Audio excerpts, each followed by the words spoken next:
5D. 25D masih di belakang.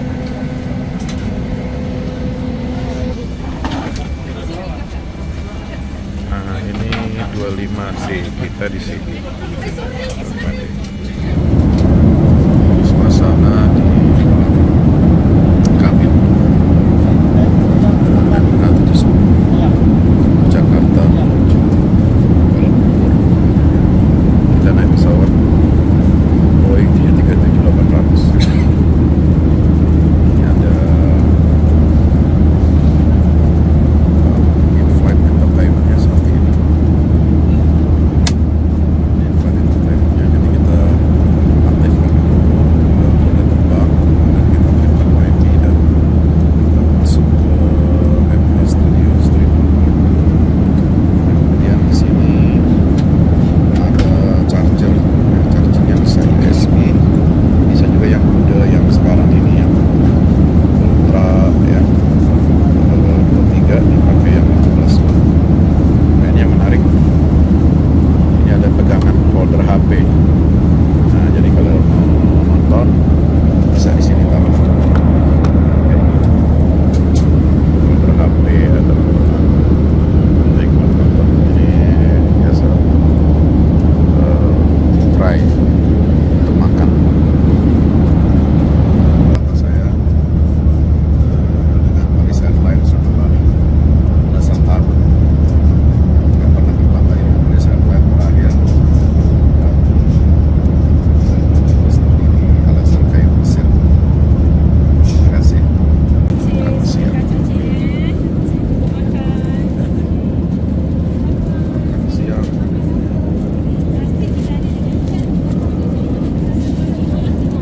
Ini goreng ayam.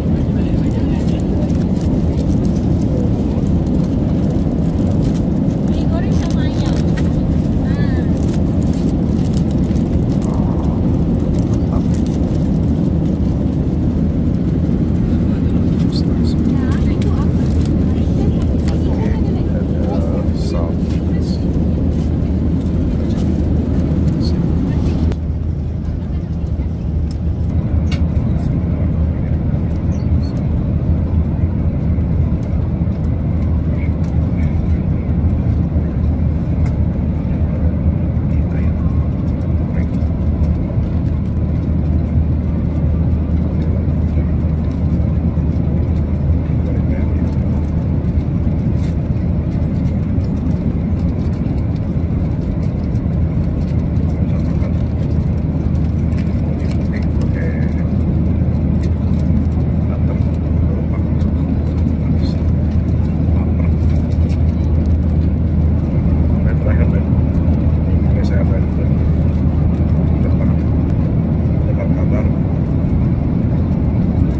Saya meninggal dunia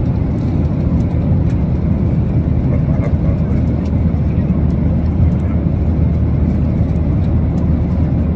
Langsung besok pulang ke keluarga, tapi tentu kan flight langsung. Saat itu juga jadi tangga jam.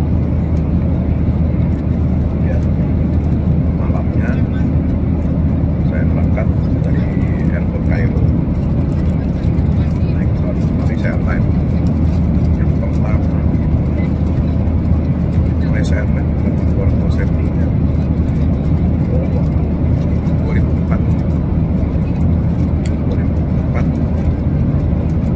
itu saya sakit keras, makanya saya putuskan untuk pulang akhir Ramadan dan sampai Jakarta di KL pas hari raya, kemudian dari Jakarta kurang lebih jam 10, kurang lebih jam 10, jam 11 gitu ya, di Cengkareng, dulu Terminal 2. Nah, belum ada Terminal 3. Itu pas lebaran, hari lebaran saya sakit. Oke, teman-teman, ada slice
lumayan lama di bandara KL, 5 jam transit.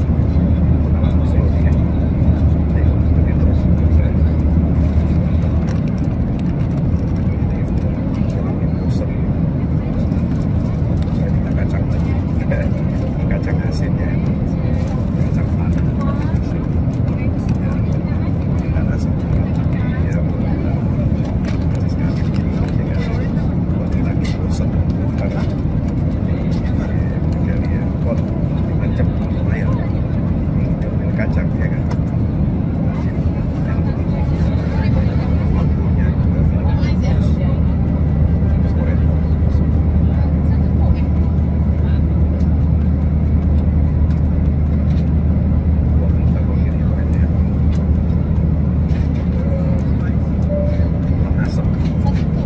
kalau di pesawat-pesawat lain lumayan jarak jauh ya ke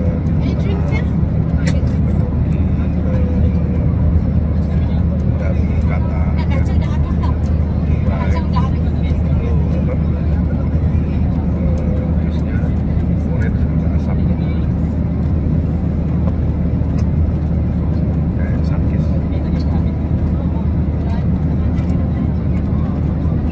Ini kayak ada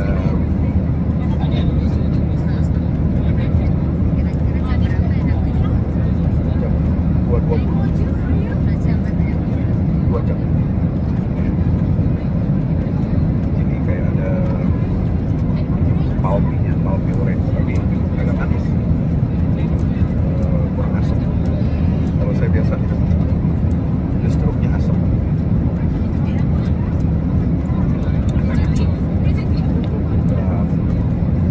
Mantap. Oke. Ya, kita sudah keluar dari pesawat.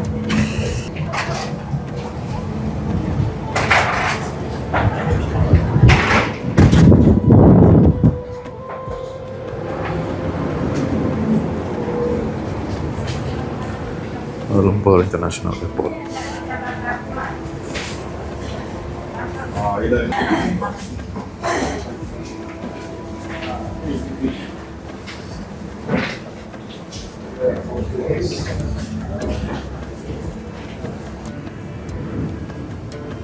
Keluar itu naik eskalator.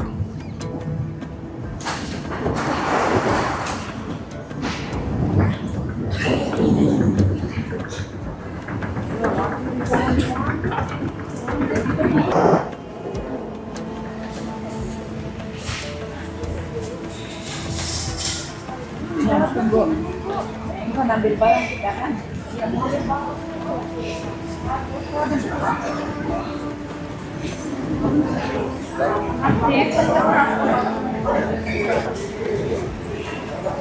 KLIA International Airport. Ini bandar Lancongan. Transit.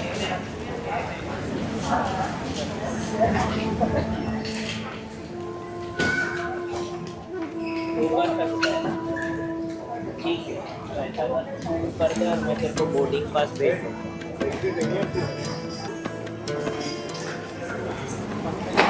Ini pengisian air ulang, Poway, pure Poway. Tak tandas.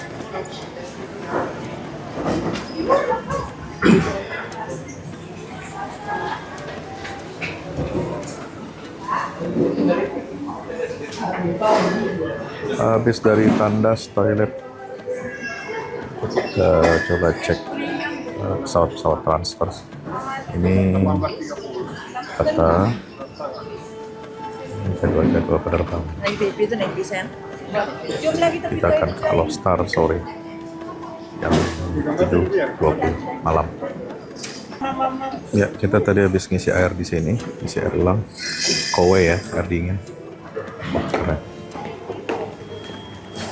Poway, mesin airnya. Poway ini harus memurnikan, menjernihkan air. terkenal ya, duty free.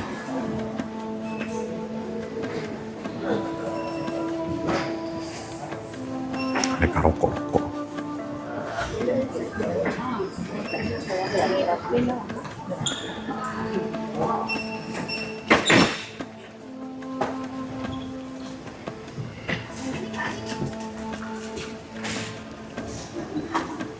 Berils.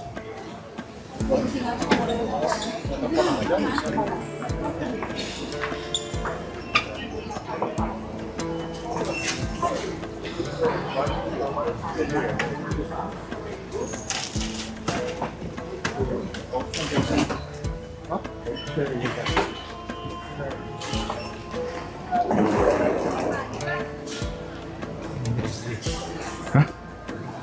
Enggak perlu. Enggak perlu ke imigrasi. Kita kan langsung ya, benar. Cuma ya diam lama di sini. Gitu. Kita nggak perlu ke imigrasi di sini. Dan nggak perlu ngambil tas, bagasi. Ini domestik. Nanti kita lihat sini juga. Tuh, nanti domestik kita pindah. Nah ini ke bawah kemana nih, nggak tahu nih. Mau tengok yuk.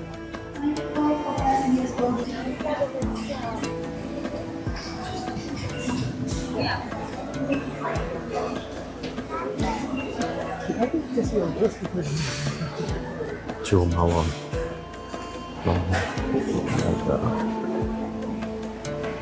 Tahun naga. Imlek.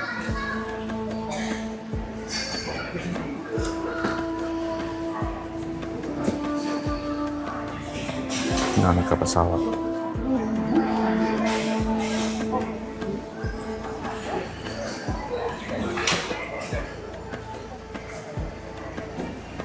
Pesawat yang beroperasi di LIE.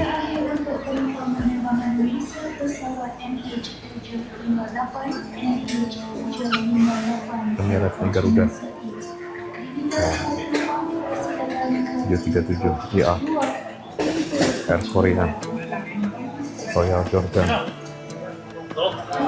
Dutch, Vietnam, Etihad, Saudi.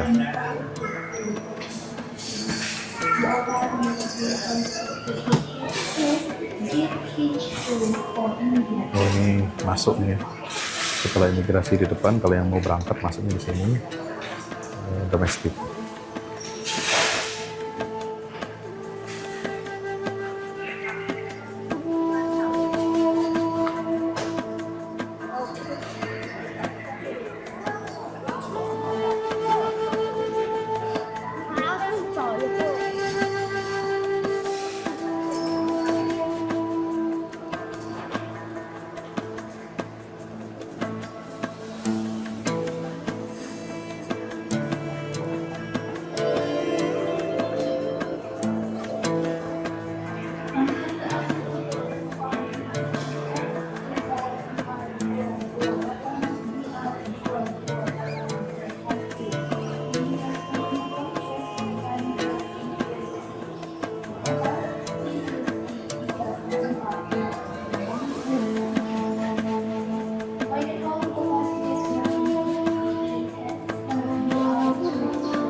Bandara ini walaupun sudah lebih dulu ada ya, lebih awal dari Terminal 3, tapi terasa ini masih luas banget gitu, terasa modernnya. Gimana waktu dulu pertama kali dirilis ya, megah dan sangat besar.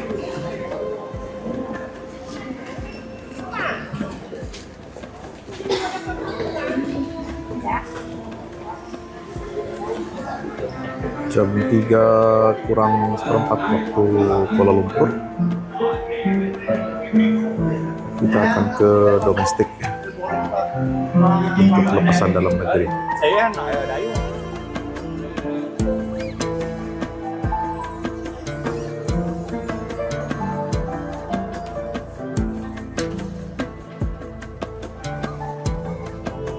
Ada penerbangan domestik nanti mungkin lewat bawah sini.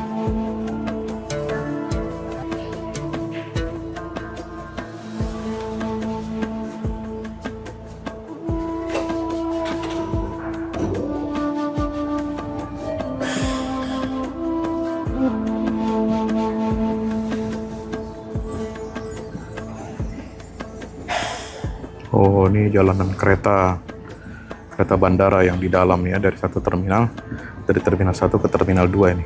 Ini jembatannya. Tuh, jadi kereta bandara itu teman-teman mestinya ada di dalam bandara, di tengah runway, bukan di luar area bandara kayak di Jakarta, Soekarno-Hatta. Burik banget. Konsepnya jauh tuh. Ini yang bener nih begini nih. Kereta bandara di dalam. Dari terminal 1 ke terminal berikutnya. Kan gitu.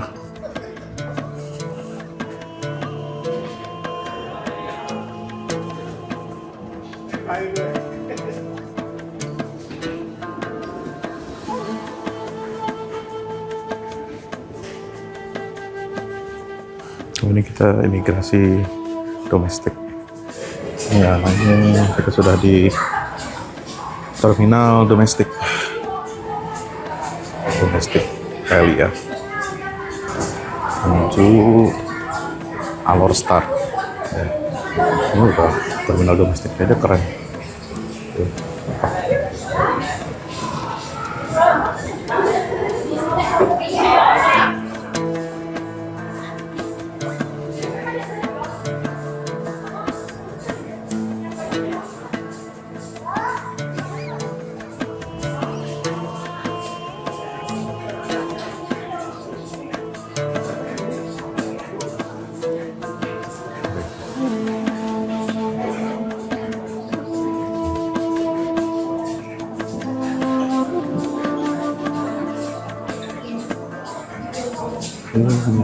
Suasana terminal domestik.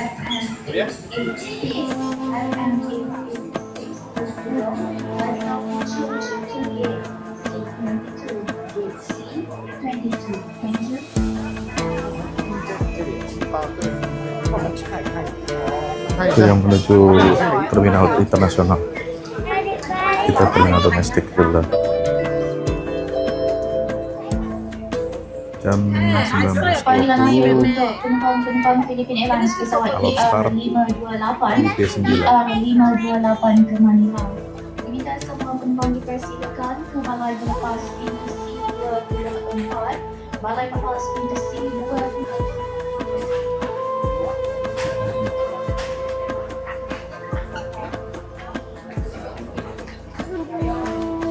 ruang tunggu domestik.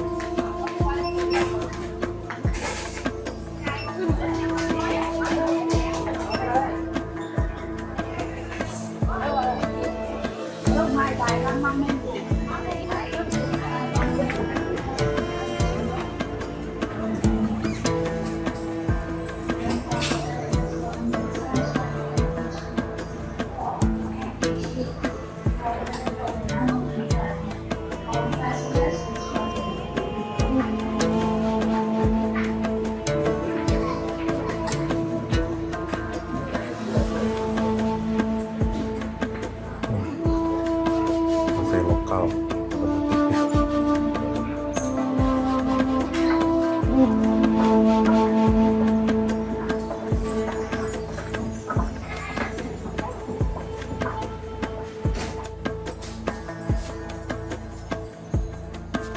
Akan cek lihat situasi airport LIE seperti apa. Tuh, ya begitu.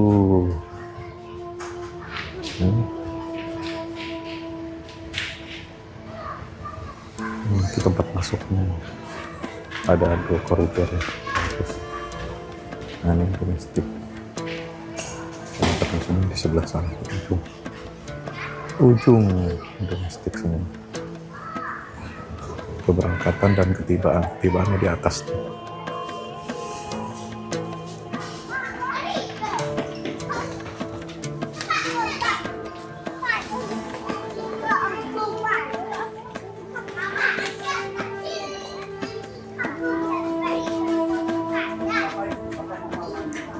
Aduh, nyari kopi ke Gate 9 kayaknya nggak ada kafe di situ. Paling balik lagi kita ke B1. Kita balik dulu mau beli kopi. Nah, kopinya cuma ada Gloria James. Oh, boleh buat. Your attention please. Malaysia Lines flight MH2584 and MH2584 Kita balik lagi. That's coming change to gate Cari kopi. B9. Gate B9, thank you.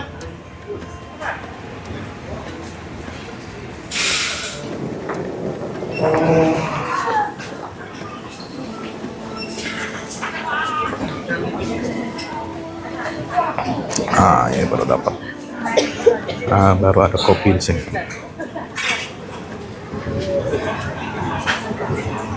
Oh, order di situ.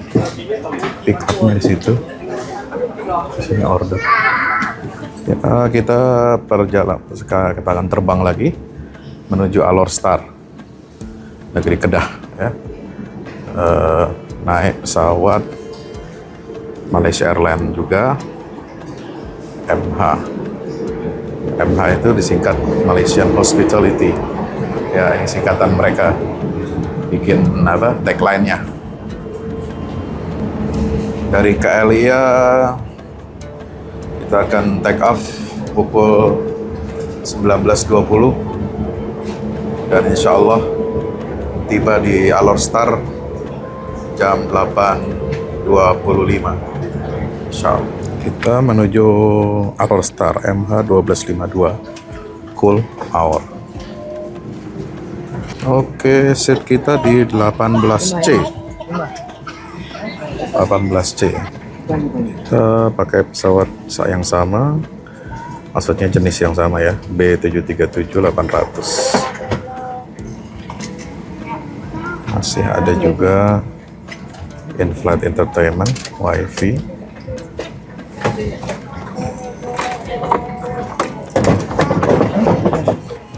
Ini untuk nonton holder HP. Ini tray-nya.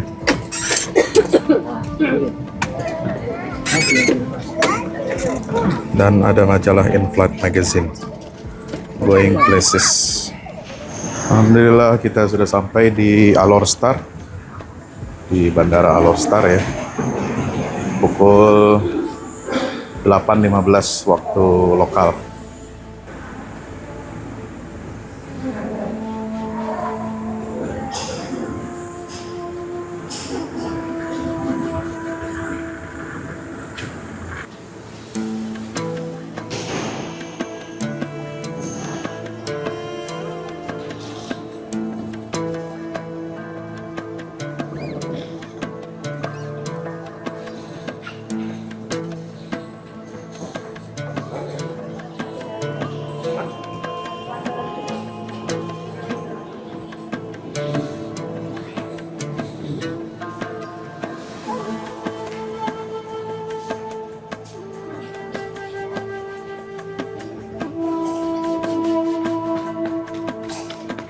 Kita ambil bagasi dulu.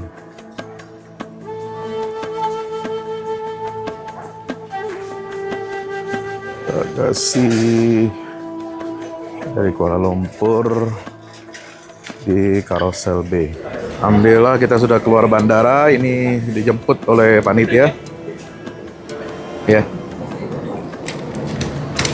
Alhamdulillah panitia. Bersama Ustaz Yusron, Anhar, Ustaz Ridwan, Ustaz Rahmat. Kita akan berangkat menuju Kanggar Perlis. Bismillah. kita sudah sampai di Hotel Sri Malaysia. Nah, Sri Malaysia Kanggar di Perlis. Kita akan dijamu makan malam dulu. Jamuan makan malam. Ini Ustadz Haidir yang selalu kontak dengan saya. Alhamdulillah. Sila. Tapi jangan duduk bersila ya. Masya Allah, Dr. Nirwan, kefalukum. Alhamdulillah. Ayakumullah. Antum bareng. Iya. Ahlan sahlan. Assalamualaikum Ustaz, sehat? Kamboja. Dari Kamboja, dia dari Jakarta.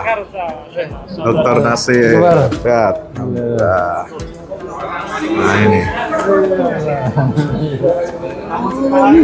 Nah, alhamdulillah jumpa di sini. Berkah. Alhamdulillah.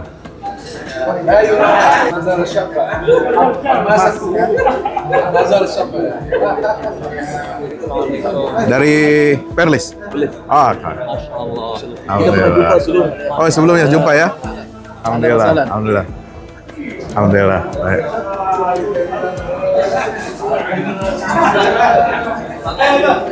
Oh, dari sana. Kita makan.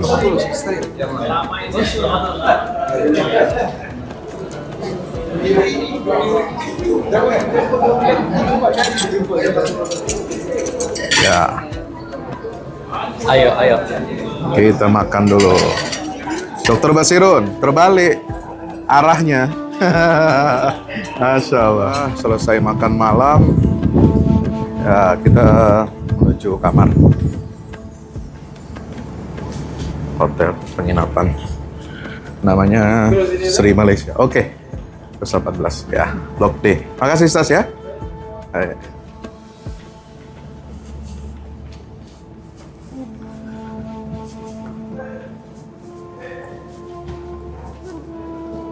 Nomor 118.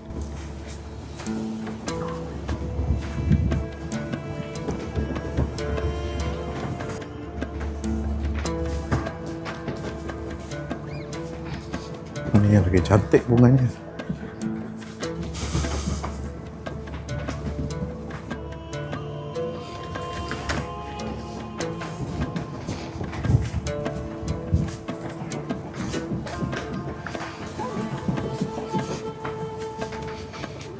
Nah, ini kamar kita.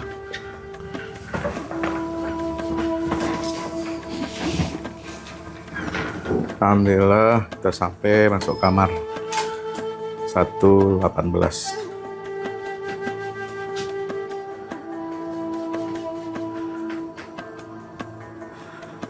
Sampai juga masuk. Alhamdulillah. Ya, Assalamualaikum warahmatullahi wabarakatuh. Kita sedang berjalan menuju kompleks pentadbiran Kerajaan Negeri Perlis, menuju tempat persidangan perdana Majelis Ilmuwan Nusantara. Ustadz Rahmat. Nah, ini ada Ustadz Ridwan, Dr. Yusran. Masya Allah. Kita akan turun sini. Bismillah. Ya, sampai di sini. Assalamualaikum. Waalaikumsalam warahmatullahi wabarakatuh. Sehat. Alhamdulillah. Sehat. Alhamdulillah. Sehat. Alhamdulillah lagi. Alhamdulillah. Assalamualaikum.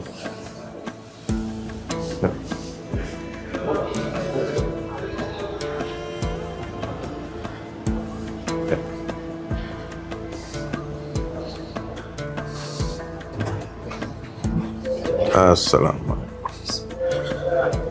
Di sini lokasinya.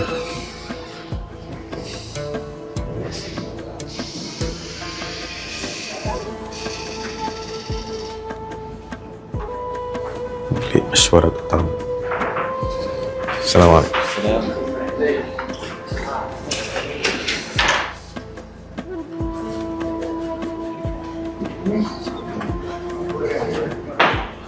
Ini sudah ada nama-namanya. CC.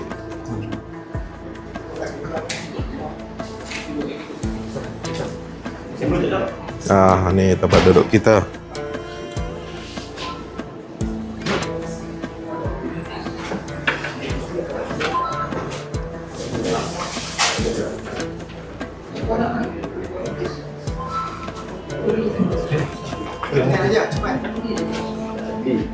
Dua-duanya tidak hadir dan mereka Sesi ta'aruf perkenalan saya wakilnya anggota. Aku Kofillah Muhammad Khairul Anwar bin Presiden Pertubuhan Kebajikan Al-Qadim Malaysia. Aku Kofillah Muhammad Farid Hussein, Penasihat Kementerian Agama Kamboja, merangkap Presiden Kamboja.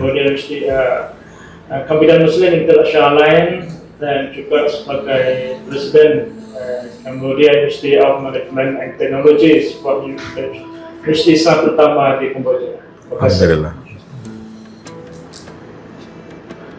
Assalamualaikum warahmatullahi wabarakatuh. Saya Basiran Abdullah, pendakwah bebas di Vietnam, dan saya sebagai visiting lecturer di sebuah universiti di Bandar Raya Ho Chi Minh City, University of Social Sciences and Humanities. Di sana ada Arabic Department. Assalamualaikum warahmatullahi wabarakatuh. Assalamualaikum warahmatullahi wabarakatuh. Saya Wan Syukri bin Ismail daripada Fatlan, mungkin Madrasah Muassasah Nasrus Sunnah di Jakarta. Bismillahirrahmanirrahim. Akhukum fillah Muhammad Amin Qayyad, pensyarah di Universiti Fatani jurusan Fakulti Pengajian Islam dan Undang-Undang. Assalamualaikum warahmatullahi wabarakatuh. Ana akhukum fillah Dr. Abdul Rahman Syabakia, sebagai Dekan Fakulti Pengajian Islam dan Undang-Undang Universiti Fatani. Assalamualaikum warahmatullahi wabarakatuh. Saya Islim dari Majlis Wakaf Muhammadiyah Riau, sekaligus juga dosen di Universitas Muhammadiyah Riau. Terima kasih. Assalamualaikum. Assalamualaikum warahmatullahi wabarakatuh. Waalaikumsalam. Akhukum fillah Ana Sayyidul Amin, Rektor Universitas Muhammadiyah Riau. Assalamualaikum warahmatullahi wabarakatuh. Belajar sama mesti kita dulu di UAE. Ketemu lagi. Akhukum fillah Muhammad Isran Ansar, dosen dan sekaligus ketua senat di Istipa Makassar, Sekolah Tinggi Ilmu Islam dan Bahasa Arab Istipa Makassar. Wal mufti zarana walhamdulillah. Jazakallahu khairan. Assalamualaikum warahmatullahi wabarakatuh. Saya Syamsul Anwar, Ketua Pimpinan Pusat Muhammadiyah yang membidangi ketarjihan dan tajdid. Di samping itu pensyarah di Fakultas Syariah dan Hukum. Jadi tadi saya dengar ada fakulti apa tadi dari Pengajian Islam. Pengajian Islam dan Hukum. Kalau kami namanya di Yogyakarta Fakultas Syariah dan Hukum. Terima kasih. Assalamualaikum warahmatullahi wabarakatuh. Assalamualaikum warahmatullahi wabarakatuh. Nama saya Jazia Zainuddin bin Mardi Ansari, dari Ketua Umum Pimpinan Pusat Persatuan Islam atau PERSIS, dan juga Ketua Sekolah Tinggi Agama Islam PERSIS Jakarta. Terima kasih. Assalamualaikum warahmatullahi wabarakatuh. Assalamualaikum warahmatullahi wabarakatuh. Aku bilang Muhammad Zaitun Rasmin, saya Ketua Umum Wahda Islamiyah, juga Ketua Rabita Ulama dan Dai Asia Tenggara. Syukran. Bismillahirrahmanirrahim. Akhukum fillah Nasrul Haq, Ketua Umum Dewan Pengurus Pusat Hidayatullah. Terima kasih. Ataupun bagi pertubuhan-pertubuhan ataupun harakatul Islah. Kita tahu banyak harakat Islah di Indonesia, ada juga di Malaysia, ada juga di negara-negara yang lain. atau prakar Tetapi sepanjang yang kita ingat, belum ada sejak dahulu sampai sekarang satu majlis yang ditubuhkan oleh resmi penggiat Majelis harakat-harakat Ilmu Islam ini Nusantara oleh untuk mereka duduk Mufti sekali Darwis membincangkan yang strategi amat mereka berbahagia. secara bersama. Datuk Profesor Kita mungkin ada perjumpaan, bertemu di seminar, persidangan, kemudian dia berakhir di situ saja. Dia tidak berkesinambungan. Dengan itu maka kita memilih pendekatan kita ini ialah kita ingin jadikan mereka yang hadir ini ialah ahli tetap. Jika ada petubuh ada yang ataupun organisasi ormas dia hantar, bukan itu wakil mereka, untuk sekali lagi dia hendaklah hantar ahli tetap. Saya kira kalau dari sudut Muhammadiyah dulu ya saya jelaskan, nanti cocok apa tidak, terus di sisi mana yang kita perlu rumuskan kembali. Dalam anggaran dasar Muhammadiyah, An-Nizamul Asasi di Muhammadiyah pasal 4. Pasal 4 itu dikenal dengan pasal identitas, identity article. Nah, itu menyatakan Muhammadiyah itu apa. Jadi pasal itu berbunyi Muhammadiyah adalah gerakan Islam. Jadi dia bukan gerakan sekuler. Nah, sekuler bahasa Melayunya apa ya gitu. Sekuler juga ya. Jadi gerakan Islam. Gerakan Islam itu wujudnya seperti apa? Lalu disambung gerakan Islam dakwah amar ma'ruf nahi munkar. Jadi gerakan Muhammadiyah itu gerakan dakwah amar ma'ruf nahi munkar. Ini penjelasan dari kata Ketua Islam PP Muhammadiyah Profesor bersumber Samsul kepada Anwar tentang Al-Quran dan As-Sunnah identitas dan Muhammadiyah dalam berasaskan akidah. Islam. Tapi akidah Islam yang di sini akidah Islam yang mana? Tak ada penjelasannya. Cuma dalam beberapa putusan tarjih kadang-kadang ada disebut Asy'ari, tapi bukan karena mengikut Asy'ari, tapi pandangan itu menurut Muhammadiyah ya cocok saja dengan apa namanya, dengan paham yang dirumuskan oleh Muhammadiyah. Nah, ini Muhammadiyah. Dakwah dalam Muhammadiyah sebenar-benarnya. Masyarakat Islam yang sebenar-benarnya itu baru-baru ini dibuat tafsir lagi. Masyarakat yang berkemajuan. Kemudian bagaimana memahami agama Islam yang bersumber pada Al-Quran dan As-Sunnah serta akidah Islam tadi. Maka dibuatlah manhaj tarjih.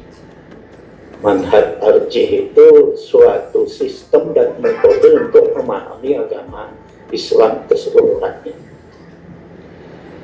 Manhaj tarjih itu terdiri dari 4 unsur atau arba'atu arkan.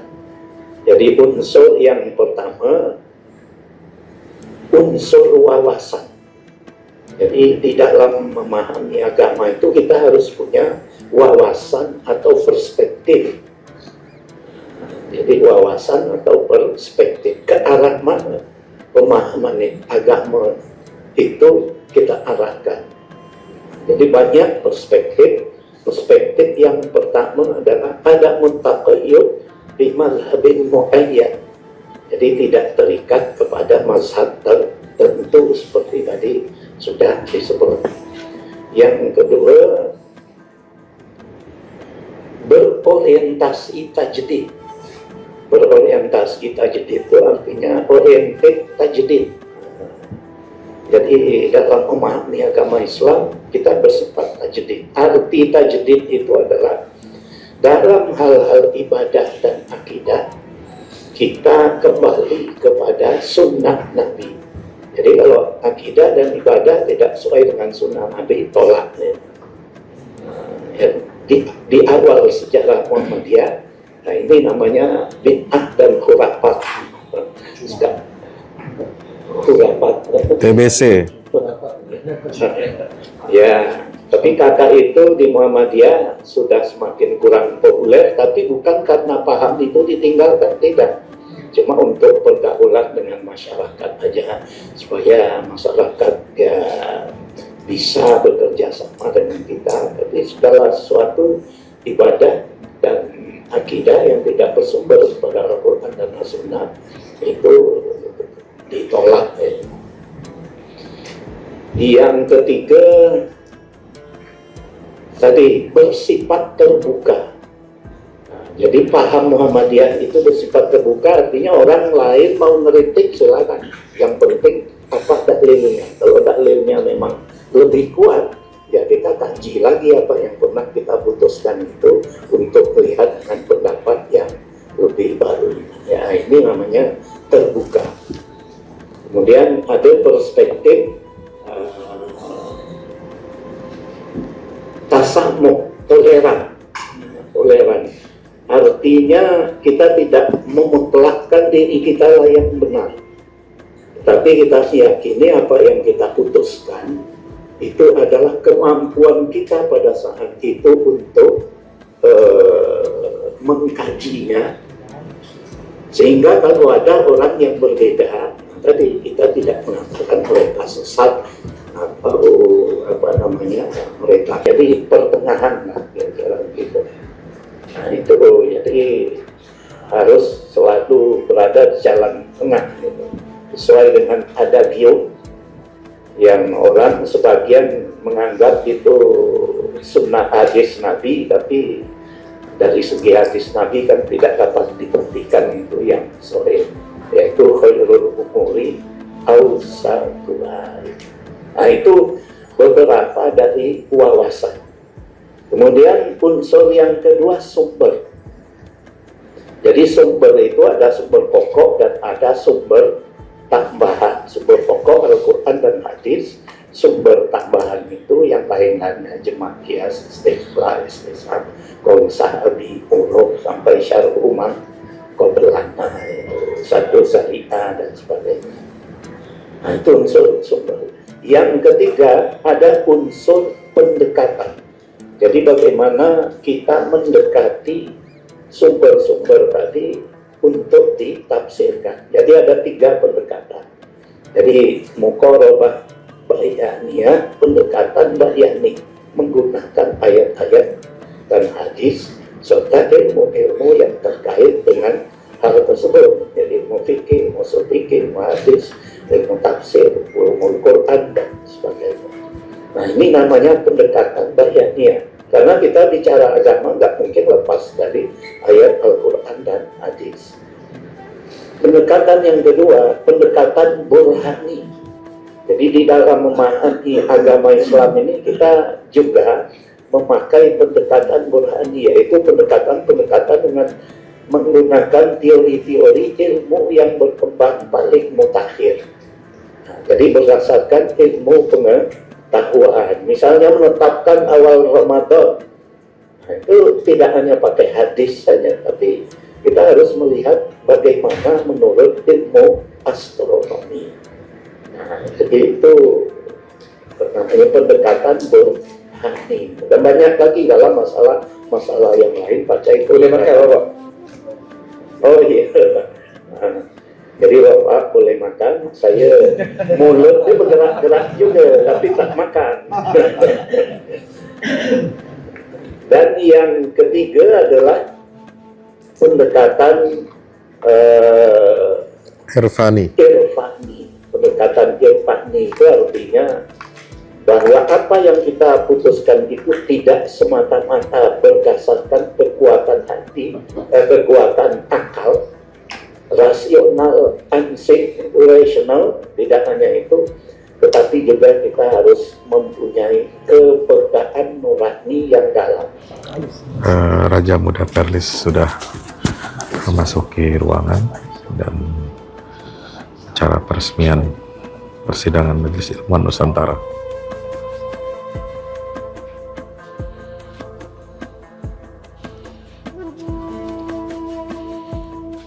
Ini delegasi negara-negara ASEAN.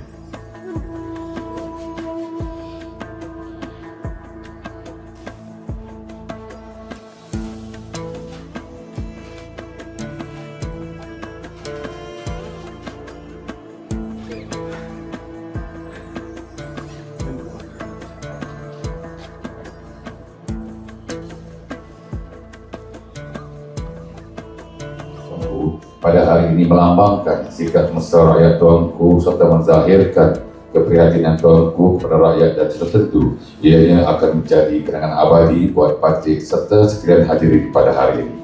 Ampun Tuanku, hadirin dan hadirat sekalian, alhamdulillah bersyukur kita kehadap Ilahi kerana dengan kasih sayang dan izinnya kita dapat berhimpun bersama-sama bagi merangi dan memeriahkan persidangan Majlis Ilmuwan Nusantara min kali pertama 2024. Saya bagi pihak majlis mengelalurkan kehadiran yang amat berhormat yang arif dan terdatuk dan kedatin tuan-tuan dan puan hadirin yang dihormati sekalian, dengan ucapan selamat datang ahlan wa sahlan wa marhaban bikum. Mudah-mudahan pertemuan pada hari ini akan merapatkan perhubungan dan kemesraan bersama sebagaimana yang dituntut oleh agama kita. Ampun Tuanku yang amat berhormat para hadirin yang dihormati sekalian, majlis diteruskan dengan menjemput yang amat berhormat Tuan Ahmad Syukri bin Ramli. Pada yang sudah pernah ke sini, saya ucapkan welcome back. Ya. Seronok saya dapat bertemu kembali dengan tuan-tuan yang pernah kita jumpa di sini ataupun di tempat tuan-tuan masing-masing. Ya.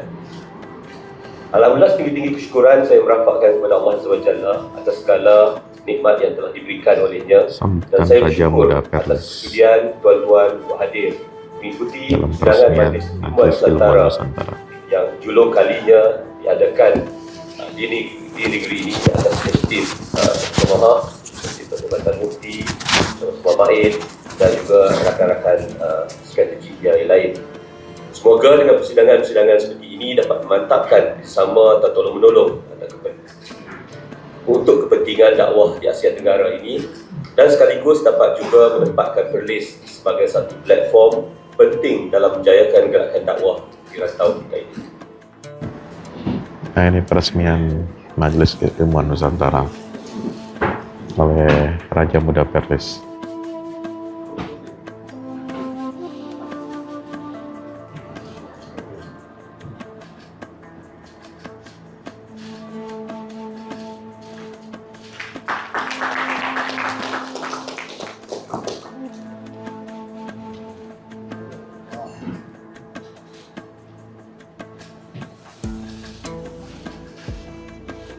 Ya, ini sekarang majelis makan siang bersama Ustaz Sofwan. Majelis makan tengah hari. Oh, makan tengah hari, yalah. Ini dengan teman-teman Malaysia. Ya. Majelis makan tengah hari. Jangan tengah hari yang dimakan. Dr. Nirwan, Masya Allah. Warahmatullahi wabarakatuh. Ikhwafillah rahimakumullah. Syukur alhamdulillah pada hari ini 16 Februari 2024 saya bersama delegasi dari Indonesia dapat menghadiri Majelis Ilmuwan Nusantara yang pertama yang diinisiasi oleh Jawatan Mufti Kerajaan Perlis Malaysia sebagai salah satu upaya bagaimana kita menyamakan visi, misi, persepsi, bahkan strategi dalam kita membangun kekuatan di kalangan Ahlus Sunnah wal Jamaah, khususnya di Nusantara, umumnya tentu untuk kemaslahatan umat Islam di dunia. Kita tahu kita menghadapi banyak tantangan, tetapi tantangan dari luar tidak akan kita bisa hadapi kalau kita tidak membangun kekuatan di internal. Semoga inisiatif yang dilakukan oleh Jawatan Mufti Kerajaan Perlis ini menginspirasi seluruh penggerak dakwah dan tokoh-tokoh ulama di seluruh Nusantara untuk bersatu padu menyongsong kejayaan Islam dan kaum muslimin di Nusantara di masa yang akan datang. Terima kasih. Assalamualaikum warahmatullahi wabarakatuh. Assalamualaikum warahmatullahi wabarakatuh. Alhamdulillah, tanggal 16 sampai 17 Februari 2024, saya bersama para asatizah, para masyayikh, tokoh-tokoh ilmuwan dan cendekiawan muslim, ulama Nusantara berkumpul di Kerajaan Perlis atas undangan dari Jabatan Mufti Kerajaan Perlis Samahah Profesor Dr. Muhammad Asri Zainul Abidin. Majelis Ilmuwan Nusantara ini didirikan untuk menyelaraskan, mengharmonikan seluruh potensi dan kekuatan dakwah kalangan Ahlus Sunnah wal Jamaah untuk menjalin kebersamaan, menjalin ukhuwah, melakukan percepatan-percepatan koordinasi dalam menjawab tantangan-tantangan dakwah dan tantangan keilmuan di Ratau Nusantara. Selamat dan sukses buat Majelis Ilmuwan Nusantara. Mudah-mudahan senantiasa terus menjadi perekat umat menuju kejayaan Islam di dunia Islam Melayu, Indonesia, Nusantara, dan dunia Islam pada umumnya. Wassalamualaikum warahmatullahi wabarakatuh. Ini para peserta sudah tiba di Masjid Syed Putra Jamalulil. Iya.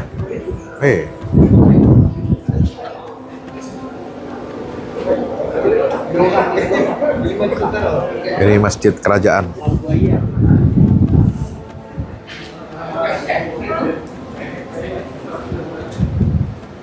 Ini agenda kegiatan Ramadan.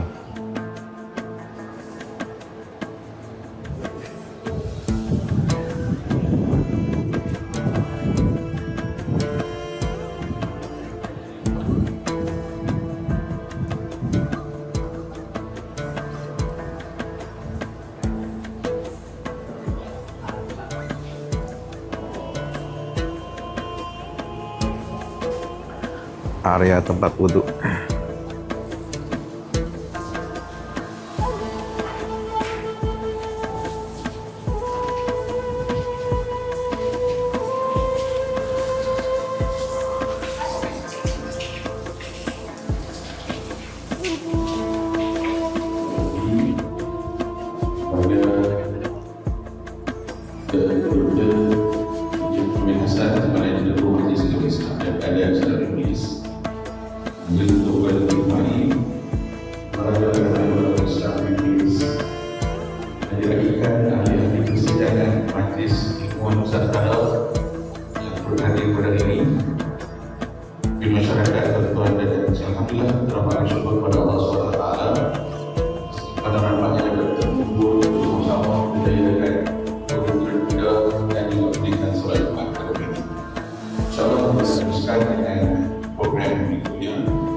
Ini penyerahan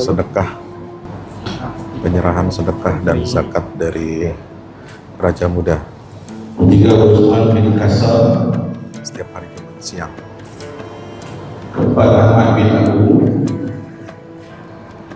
Luar biasa.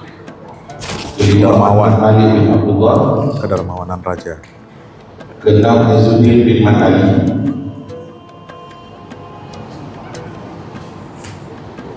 Ketujuh Alias bin Jaya.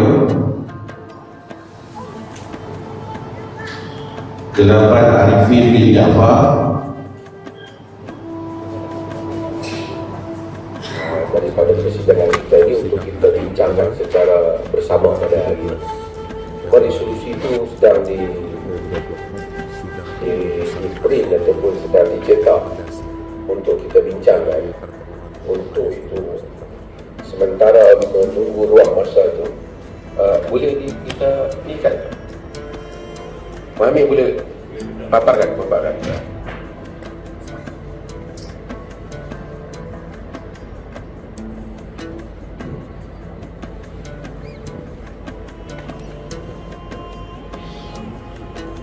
Okey, kita akan bincangkan secara bersama supaya kita tidak ada nanti yang rasa tidak setuju dan seumpamanya dia boleh memberikan pandangan. Saya bacakan satu persatu dan kemudian mungkin Asatidz dan ikhwah yang ini boleh memberikan pandangan. Pemberian terhadap kepelbagaian ini mungkin diubah, dibuat stroke itu Kita sampai di Bandara Alor-Star menuju pulang ke Indonesia, ke Jakarta. Alhamdulillah ya sih, Masya Allah. Dan Ustadz Taufik ya, Alhamdulillah. Oke, kita sampai diantar, kita masuk.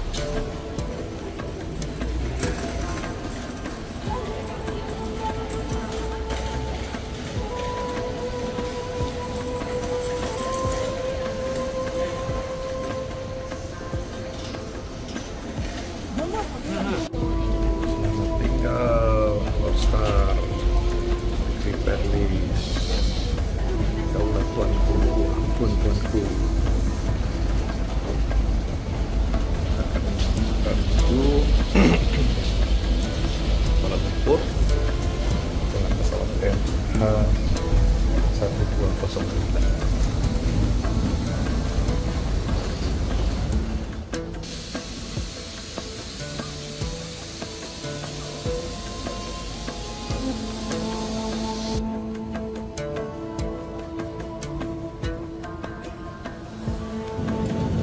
Kursi Malaysia Airlines dominasi dan upload ini babu coknya kulit ya, bukan bahan tambah kain. Oke, kita sampai di 20C 20C. Oke, alhamdulillah kita sampai di KLIA dari Alor-Star. Jam 4:10.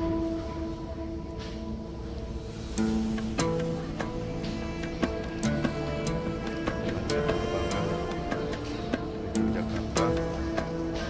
Sore ini boarding jam 17.05 untuk Kuala Lumpur.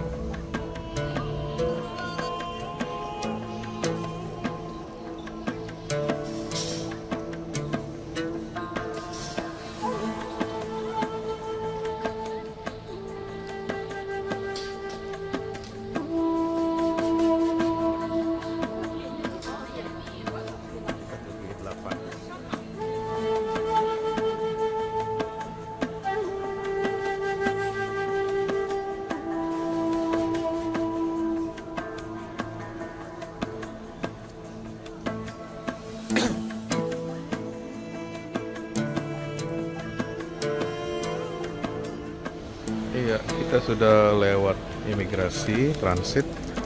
Sekarang di Terminal 1 keberangkatan internasional. Kita ke pintu G8 menuju Jakarta. Itu H ke sana. Kita G ke sebelah kiri.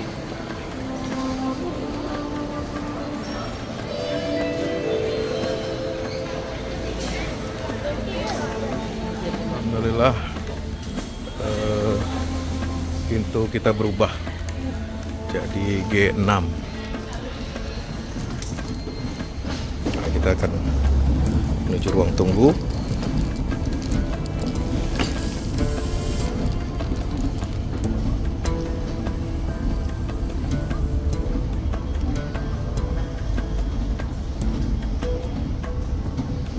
Menunggu panggilan.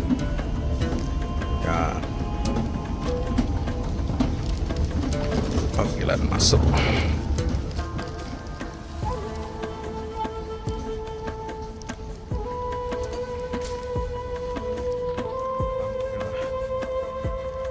Segera balik Jakarta. Bismillah.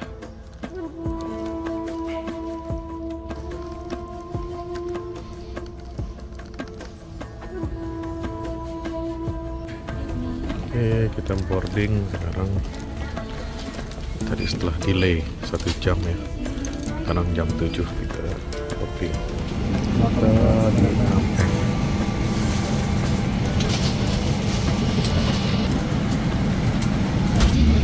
Oke, kita sudah di 6F.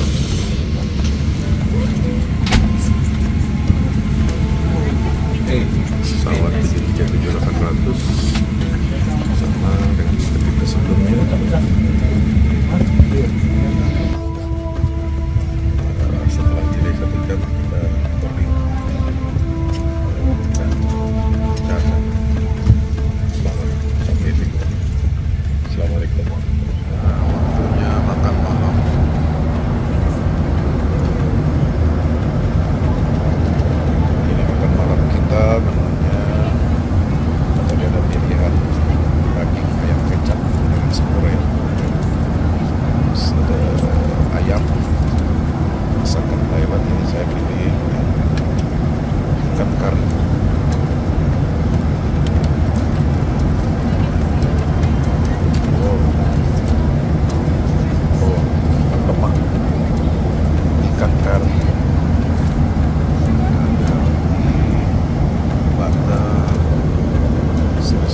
Alhamdulillah akhirnya sampai juga di Soekarno-Hatta.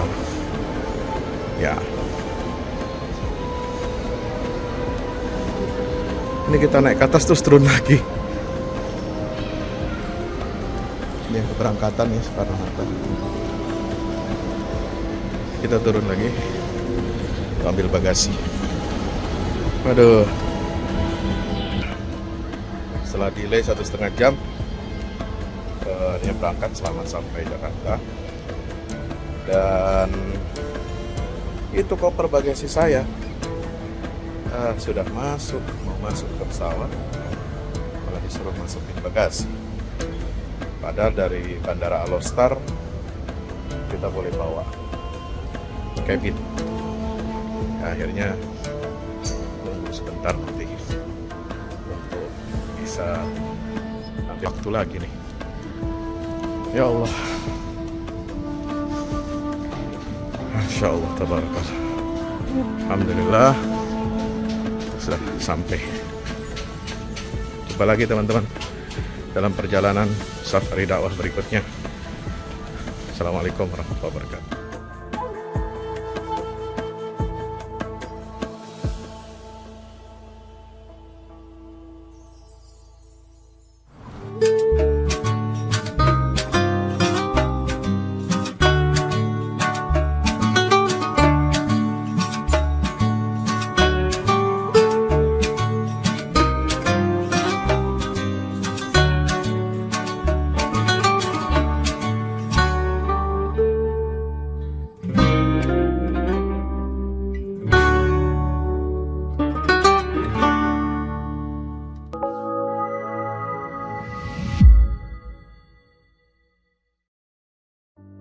Assalamualaikum warahmatullahi wabarakatuh. Di zaman dan era global yang semakin menuntut kita untuk terus bergerak, ada kebutuhan yang senantiasa harus kita penuhi dalam kehidupan kita. Zaman di mana segala kebutuhan terasa sangat mendesak. Salah satunya adalah kebutuhan sarana dakwah Al-Quran sebagai pusat peradaban. Al-Fahmu Institute hadir demi menjawab kebutuhan akan sarana dakwah Al-Quran di era masa kini. Kami melihat latar belakang yang ada untuk menjawab tuntutan seperti kebutuhan sarana dakwah Al-Quran yang meningkat di ibu kota, kebutuhan akan pusat pembibitan hafiz Al-Quran, kebutuhan pusat pengkajian Al-Quran, kebutuhan akan pusat dakwah kreatif berbasis Al-Quran, kebutuhan sarana media perekat umat Islam, ibu kota dan Indonesia, juga kebutuhan akan adanya sarana pusat kaderisasi guru tahfiz dan mufasir di ibu kota. Yayasan Al-Fahmu International Indonesia sedang membangun gedung pusat dakwah Quran yang berlokasi di Jalan Pengukiran 3, Pekojan, Tambora, Jakarta Barat. Gedung pusat dakwah Quran ini insya Allah akan menjawab tantangan dan kebutuhan akan sarana dakwah Al-Quran yang ada, seperti yang digagas oleh Direktur Al-Fahmu Institute, Kiai Haji Fahmi Salim MA, yaitu tugas peradaban kita semua adalah untuk berperan dalam menerjemahkan cetak biru peradaban, yaitu Al-Quran, dalam dunia nyata.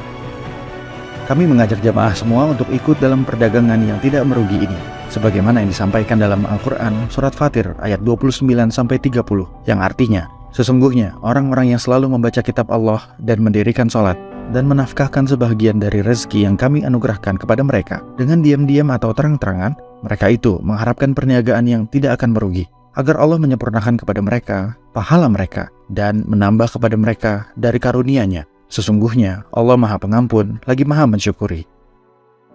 Gedung Pusat Dakwah Quran Al-Fahmu Institute terdiri dari 4 lantai, di mana di lantai 1 terdapat Masjid Quran Mulia, dan di setiap lantainya insya Allah diperuntukkan demi berlangsungnya tugas mulia dalam perjuangan dakwah Al-Quran.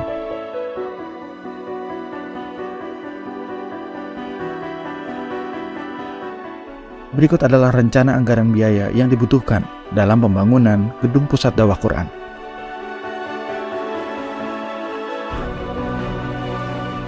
Dalam kesempatan yang mulia ini, kami mengajak jamaah semua untuk ikut dalam gerakan sedekah Lailatul Qadar di setiap malam ganjil di bulan Ramadan.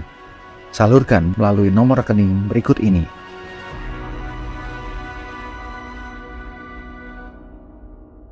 Al-Fahmu Institute, bahagiakan Indonesia dengan dakwah Quran.